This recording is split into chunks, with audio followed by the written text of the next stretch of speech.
Ever wondered how a small force of 40 Vikings could take on and destroy half of France's powerful army? It sounds impossible, right? A group of Viking warriors, known for their raids, suddenly becoming the terror of the Frankish Empire. But if I told you that the tactics they used could change the way we think about warfare today, would you believe me? You probably think you know the Vikings, brutal raiders with swords, drinking horns, and pillaging villages, right? Well, the truth is much more fascinating and far more strategic. The Vikings didn't just fight with brute strength. Their real weapon, ingenious tactics that left even the mighty Franks trembling in fear. Stick with me, because by the end, you'll see how these strategies used centuries ago still hold valuable lessons for us today. Imagine an era where the winds cut through the cold northern waters, and the Vikings, feared by all, made their raids across the continent. 9th century Europe was in a constant state of tension and uncertainty, with empires in perpetual conflict. On the other side, the Franks, heirs of Charlemagne, were trying to solidify their control over the region, but things were not as easy as they seemed. What many saw as a battle between unequal forces, a savage horde against an organized empire, hid a much more complex reality. In that scenario, the Battle of Pont de l'Arc was not just another confrontation. It reflected the tensions between two worlds that, despite being very different, were destined to collide. On one side, the Vikings, with their long ships and lightning-fast guerrilla tactics. On the other, the Franks, who relied on the strength of numbers and the rigidity of their military structures. And while today we use war strategies based on satellites and advanced technologies, at that time, what was at stake was the pure skill of surviving and conquering. This contrast in mentalities, resources,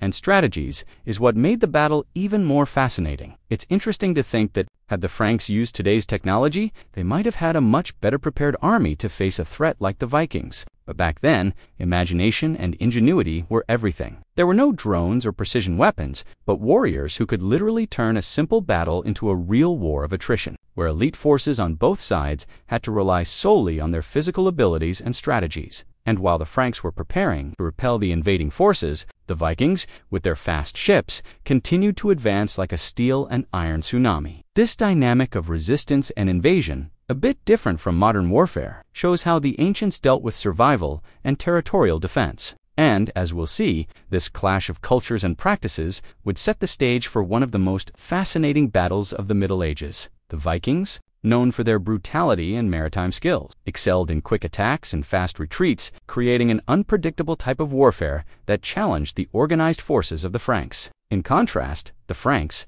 heirs of a vast empire, had the advantage of a hierarchical structure and a considerable number of warriors. But would quantity be enough to defeat the skill of the Nordic forces? The answer would come with the unfolding events, and this tension would become evident soon in the preparations for the battle. Ahead, and if you think the Franks had an advantage, just wait to see how the Vikings handled the surprise on the battlefield. In the next chapter, we'll explore how both armies prepared for the confrontation that would change the course of the war. Imagine an era where the winds cut through the cold northern waters, and the Vikings, feared by all, made their raids across the continent. 9th century Europe was in a constant state of tension and uncertainty, with empires in perpetual conflict. On the other side, the Franks, heirs of Charlemagne, were trying to solidify their control over the region, but things were not as easy as they seemed. What many saw as a battle between unequal forces, a savage horde against an organized empire, hid a much more complex reality in that scenario. The Battle of Pont de l'Arc was not just another confrontation. It reflected the tensions between two worlds that, despite being very different, were destined to collide. On one side, the Vikings, with their long ships and lightning-fast guerrilla tactics. On the other, the Franks, who relied on the strength of numbers and the rigidity of their military structures. And while today we use war strategies based on satellites and advanced technologies, at that time, what was at stake was the pure skill of surviving and conquering. This contrast in mentalities, resources, and strategies is what made the battle even more fascinating. It's interesting to think that had the Franks used today's technology, they might have had a much better prepared army to face a threat like the Vikings. But back then, imagination and ingenuity were everything. There were no drones or precision weapons, but warriors who could literally turn a simple battle into a real war of attrition. where elite forces on both sides had to rely solely on their physical abilities and strategies. And while the Franks were preparing to repel the invading forces, the Vikings, with their fast ships, continued to advance like a steel and iron tsunami. This dynamic of resistance and invasion, a bit different from modern warfare, shows how the ancients dealt with survival and territorial defense. And, as we'll see, this clash of cultures and practices would set the stage for one of the most fascinating battles of the Middle Ages. The Vikings, known for their brutality and maritime skills, excelled in quick attacks and fast retreats, creating an unpredictable type of warfare that challenged the organized forces of the Franks. In contrast, the Franks, heirs of a vast empire, had the advantage of a hierarchical structure and a considerable number of warriors. But would quantity be enough to defeat the skill of the Nordic forces? The answer would come with the unfolding events. And this tension would become evident soon in the preparations for the battle. And if you think the Franks had an advantage, just wait to see how the Vikings handled the surprise on the battlefield. In the next chapter, we'll explore how both armies prepared for the confrontation that would change the course of the war. When the fateful day arrived, the atmosphere was thick with anticipation. The Franks had spent the preceding days digging in, constructing defenses, and preparing for the Viking onslaught. Positioned along the banks of the Seine, they were ready to defend their territory and protect their homes. The Franks were confident in their numbers and strength. This wasn't the first time they'd faced invaders. Their fortifications were strong, their soldiers well armored, and their cavalry ready for the charge. They believed that, with their defensive strategy in place, the Vikings wouldn't be able to breach their lines. After all, the Franks had the size and might of a large empire behind them. Across the river, the Vikings arrived with a different kind of confidence. The longships, with their sleek curved designs, cut through the water like knives, their dark sails billowing in the wind. The Vikings weren't concerned with heavy armor or massive fortifications. They had something far more potent: speed, surprise, and adaptability. Unlike the Franks, who relied on large, organized formations, the Vikings' strength lay in their small, fast units that could strike, withdraw, and strike again before the enemy could react. The battle wasn't going to be about brute force,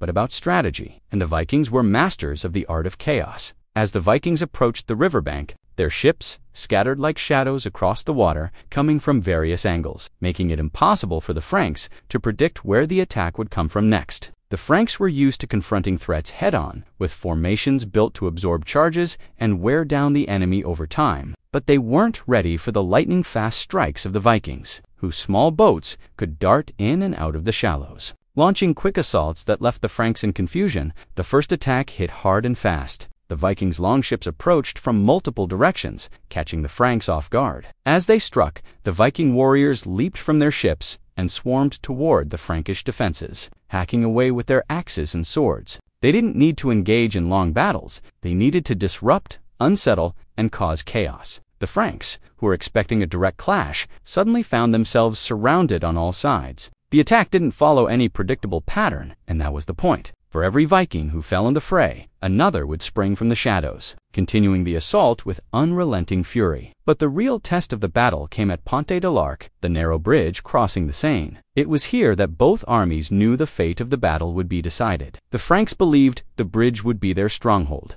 a choke point that would allow them to hold off the Viking attackers. But the Vikings were too clever for that. They knew that, in a battle of sheer numbers, the Franks had the upper hand. So, instead of charging headlong into the bridgehead, the Vikings adapted. They used their small boats to flank the bridge, forcing the Frankish forces to stretch their defenses thin. The Franks, in their attempt to secure the bridge, found themselves exposed on other fronts. The Viking strategy was clear: divide and conquer.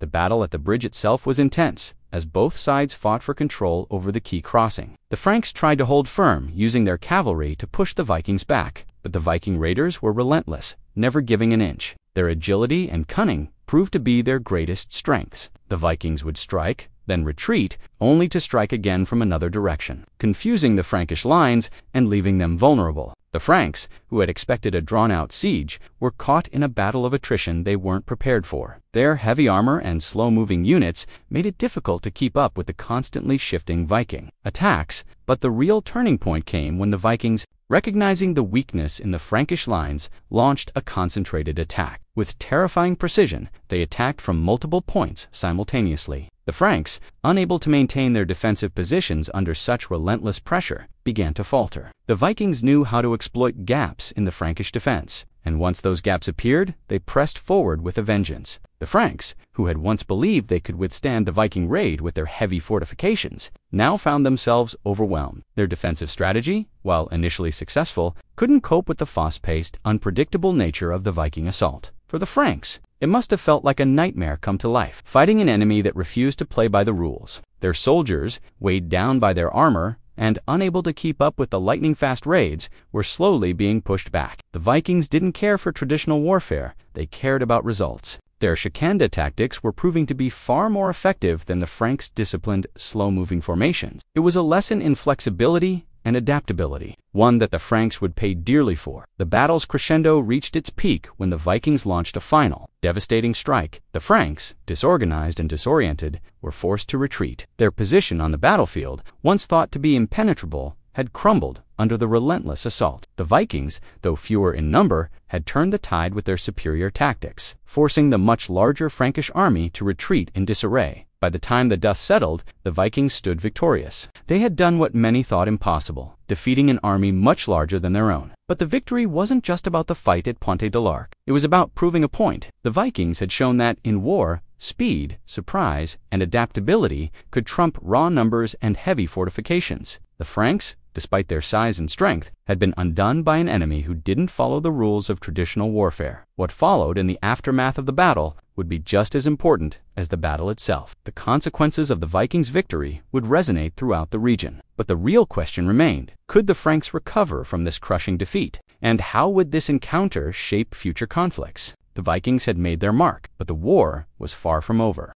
The Battle of Pont de l'Arc showcased the Vikings' unique ability to exploit the weaknesses of their enemies, not just through superior combat skills, but through remarkable strategy. The Franks, with their larger numbers and heavily fortified defenses, were prepared for a traditional battle. They expected a clash of brute force, where size and strength would carry the day. But the Vikings didn't play by those rules. Instead of charging headlong into the fray, they used speed and surprise as their primary weapons. Their longships were perfect for this, allowing them to quickly move in, strike, and retreat before the Franks could regroup. This ability to hit fast and then vanish was one of the Vikings' key strategies. They didn't linger on the battlefield, waiting to be overwhelmed by the sheer size of the Frankish forces. Instead, they attacked in sudden bursts, disorienting the enemy. The Franks, used to facing more conventional armies, were thrown off by the Vikings' unpredictability. The constant movement and surprise attacks forced the Franks to remain on high alert, exhausting their forces mentally as much as physically. This is where the Vikings shone. They made it nearly impossible for the Franks to settle into a steady rhythm. Another important aspect of Viking strategy was their deep understanding of psychological warfare. As the battle unfolded,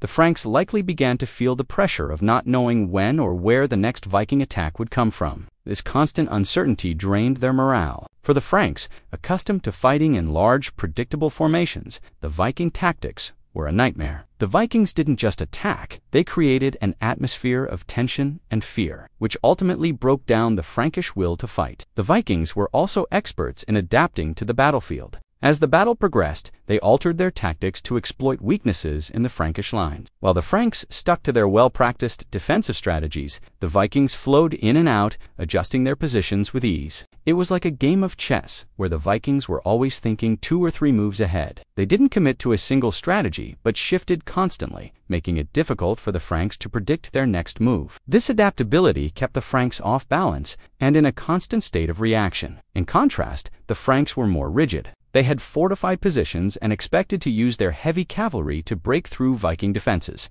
However, the Vikings didn't allow the Franks to engage in their preferred style of combat. They didn't want a prolonged battle of attrition. Instead, they aimed to wear down the Franks through constant skirmishes, creating chaos and forcing the enemy to chase shadows. Every time the Franks thought they had a handle on the situation, the Vikings were already somewhere else, attacking from a different angle. It was a relentless cycle of confusion and exhaustion. For the Frankish forces, perhaps the most crucial element of the Viking strategy was their ability to control the tempo of the battle. By being faster and more fluid in their movements, the Vikings dictated the pace. The Franks were trapped in their own tactics, trying to maintain a defensive stance that couldn't keep up with the Vikings' speed. As the Vikings relentlessly pressed their advantage, the Frankish army found themselves stretched too thin, unable to react quickly enough to the constant shifts in battle. The Vikings didn't need to win through sheer numbers. They won by wearing down their opponents mentally and physically, making their strategy as effective as any weapon. Ultimately, the Vikings demonstrated that warfare wasn't just about overwhelming force. It was about exploiting weaknesses, adapting on the fly, and maintaining the initiative. While the Franks were prepared for a traditional battle, the Vikings turned the encounter into something entirely different. Their speed, unpredictability, and psychological pressure broke the Frankish army in ways that no amount of heavy armor or cavalry could prevent. The victory at Pont de l'Arc wasn't just about defeating an army, it was a masterclass in unconventional warfare. The victory of the Vikings at Pont de l'Arc had immediate and long-lasting consequences that would reverberate through both Viking and Frankish history. For the Vikings, this was not just a military success, but a statement of their dominance in Europe. They had proven that even the largest, most powerful armies could be defeated by the clever use of speed. The Franks, who had been seen as the unchallenged rulers of the region, suddenly found themselves vulnerable. This loss shook their confidence and forced them to reassess their entire approach to warfare. The battle also marked a turning point in the way Viking raids were perceived. Until then, many had seen the Vikings as mere raiders, plundering and pillaging without any serious long-term impact. But Pont de l'Arc showed that the Vikings were not only capable of winning battles, they could challenge entire kingdoms. This shift in perception brought about a wave of fear and respect across the Frankish lands. No longer were the Vikings seen as an occasional nuisance. They had become a legitimate threat that could alter the balance of power in Europe. For the Franks, the consequences were severe. The defeat not only cost them valuable territory, but also weakened their political and military standing. The battle exposed the flaws in the Frankish military strategy, particularly their reliance on rigid formations and heavy armor. The Franks were now forced to adapt quickly. Their defensive strategy had been undermined, and they had to rethink their entire approach to dealing with Viking incursions.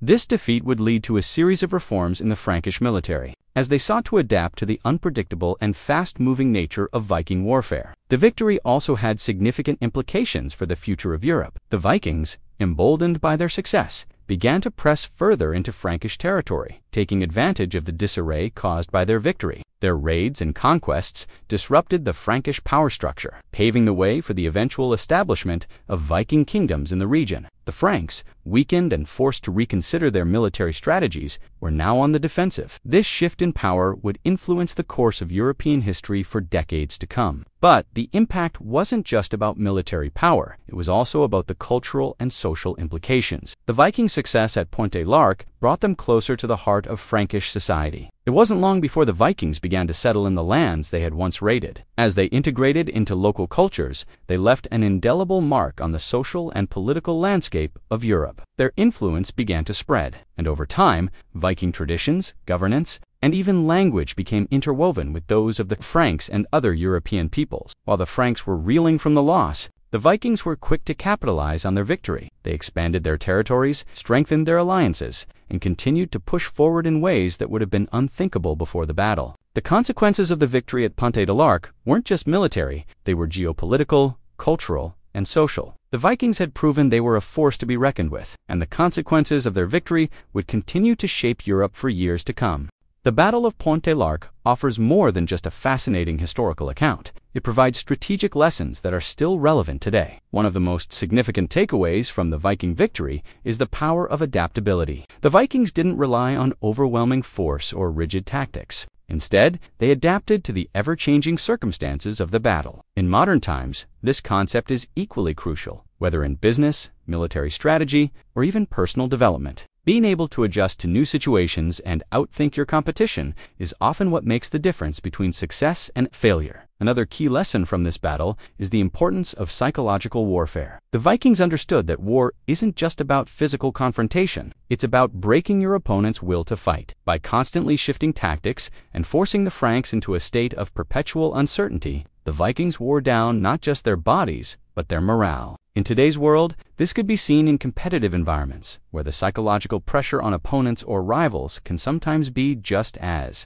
devastating as direct competition. Understanding and leveraging psychological factors can be as important as technical prowess. By disrupting the Frankish lines and forcing them to react instead of act, the Vikings turned the tables on an opponent who thought they were in control. In a more modern context, this is akin to creating disruptions in established systems, whether it's in business by introducing a new product or in politics by challenging the status quo. Being able to disrupt an established order can often lead to opportunities that weren't previously available. Furthermore, the Vikings demonstrated that speed and initiative could trump size and strength. While the Franks may have had a larger army and better fortifications, it was the Vikings' ability to take initiative and move swiftly that won the day. In business and strategy, this lesson is clear. Size alone doesn't determine success. The ability to make quick decisions, seize opportunities, and act decisively can often lead to more meaningful results than simply outnumbering or outlasting the competition. One more universal takeaway is the importance of resourcefulness. The Vikings didn't have the numbers to match the Franks head-to-head in a traditional battle. Instead,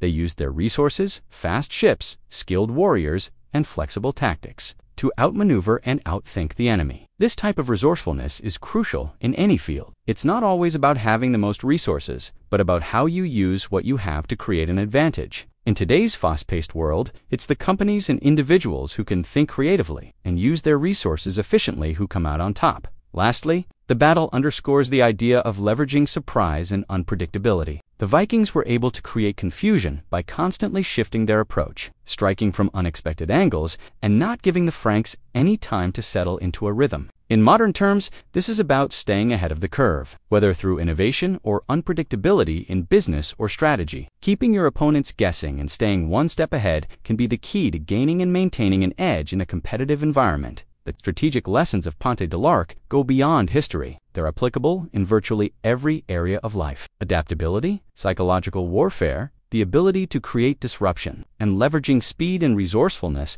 are key components of successful strategy, both on the battlefield and in the modern world. The Vikings may have been ahead of their time in many ways, but their strategies are timeless.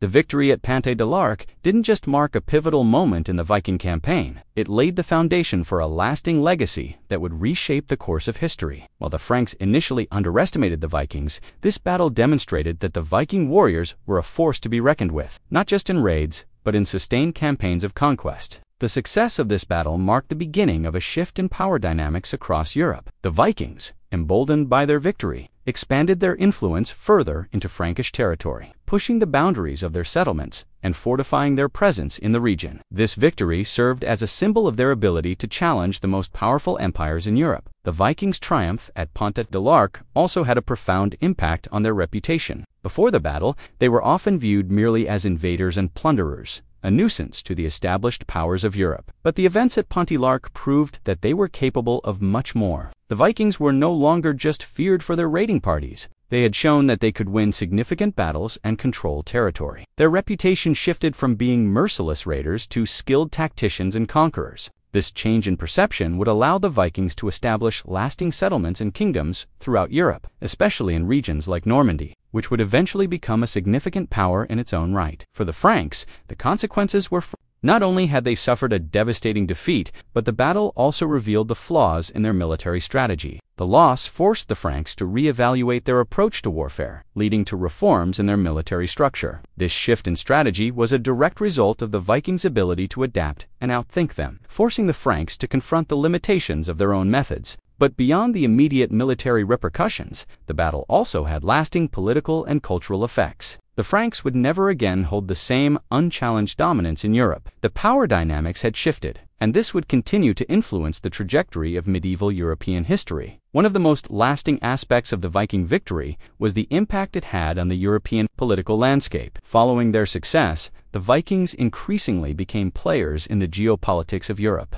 Their raids turned into settlements, and their settlements evolved into kingdoms. The Vikings, with their expanding territory and influence, became important figures in European history. From the Danelaw in England to the Kingdom of Normandy in France, the consequences of their victory at Pont de l'Arc rippled across generations, as the Vikings not only shaped the course of wars, but also helped define the political borders of Europe. Moreover, the Viking legacy wasn't just military, it was cultural. As the Vikings integrated with the people they conquered, they brought with them their own customs, traditions, and innovations. The Vikings influenced local economies, trade, and even language, In the centuries that followed, Viking descendants became important figures in European society, and their contributions would shape the development of European culture in ways that were not fully realized until much later. From the formation of new Viking settlements to the lasting influence of Norse mythology, the Viking legacy was multifaceted. The Viking victory also had a profound impact on future military tactics.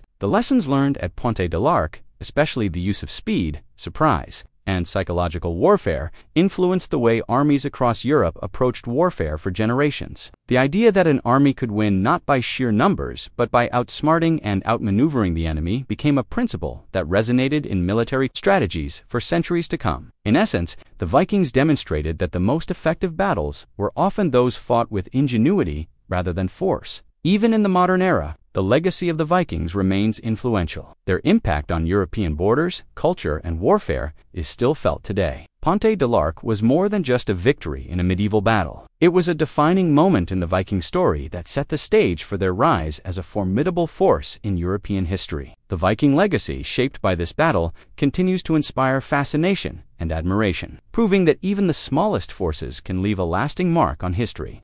So, what can we learn from the Vikings and their stunning victory at Pont de l'Arc? It's not just about the battle itself, it's about the strategies that helped them overcome overwhelming odds. By embracing adaptability using surprise and understanding the power of psychological warfare, they turned the tide of history. The Vikings didn't just fight with strength, they fought with their minds, knowing when to strike and when to pull back, creating confusion and dominating their enemies. Looking back at the battle, which Viking strategy stood out to you the most? Was it their lightning-fast raids, their psychological tactics, or how they adapted on the fly, keeping the Franks guessing? No matter which strategy you found most impressive, it's clear that their ability to outthink and outmaneuver their enemies was key to their success. If you've enjoyed this deep dive into Viking strategy, make sure to subscribe and hit the notification bell so you won't miss any future insights. Want to explore more about the Middle Ages? Check out our last video, How Medieval Castles Stopped the Most Dangerous Invaders, and discover how fortifications shaped the course of history.